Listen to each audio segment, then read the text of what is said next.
കേരളത്തിൽ നടക്കുന്ന തീവ്ര വോട്ടർ പട്ടിക പരിഷ്കരണം അടിയന്തരമായി സ്റ്റേ ചെയ്യണമെന്നാവശ്യപ്പെട്ടുള്ള ഹർജികളിലാണ് കേന്ദ്ര തെരഞ്ഞെടുപ്പ് കമ്മീഷനും സംസ്ഥാന തെരഞ്ഞെടുപ്പ് കമ്മീഷനും ഇന്ന് സുപ്രീം കോടതിയിൽ തങ്ങളുടെ നിലപാടുകൾ വിശദീകരിച്ചുകൊണ്ട് സത്യവാങ്മൂലം ഫയൽ ചെയ്തിരിക്കുന്നത്.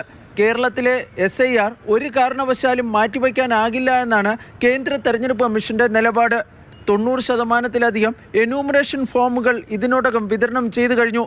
80%-ലധികം ഫോമുകൾ ഡിജിറ്റൈസ് ചെയ്യുകയും ചെയ്തു. അതിനാൽ തന്നെ ഇനി SIR മാറ്റിവെക്കേണ്ടതില്ല. സംസ്ഥാനത്ത് നടക്കുന്ന തദ്ദേശ തെരഞ്ഞെടുപ്പിന് ഒരു തരത്തിലും SIR ബാധിക്കുന്നില്ല എന്നും കേന്ദ്ര തെരഞ്ഞെടുപ്പ് കമ്മീഷൻ സുപ്രീം കോടതിയെ അറിയിച്ചു. കണ്ണൂരിലെ BLO ആയ അനീഷ് ജോർജിൻ്റെ ആത്മഹത്യയ്ക്ക് SIR-മായി ബന്ധമില്ല. SIR-ലെ ജോലി സമ്മർദ്ദം കാരണമാണ് അനീഷ് ജോർജ് ആത്മഹത്യ ചെയ്തുവെന്ന് തെളിയിക്കുന്നതിനുള്ള ഒരു രേഖയും ഇല്ല എന്നും കേന്ദ്ര തെരഞ്ഞെടുപ്പ് കമ്മീഷൻ വ്യക്തമാക്കി. അനീഷിൻ്റെ മരണം ചിലർ രാഷ്ട്രീയവൽക്കരിക്കുകയാണെന്നും കേന്ദ്ര തെരഞ്ഞെടുപ്പ് കമ്മീഷൻ ആരോപിച്ചു. സംസ്ഥാന സർക്കാർ ഉൾപ്പെടെ SIR-നെതിരെ നൽകിയിരിക്കുന്ന ഹർജികൾ പിഴയോടെ തള്ളണമെന്നാണ് കേന്ദ്ര തെരഞ്ഞെടുപ്പ് കമ്മീഷന്റെ ആവശ്യം.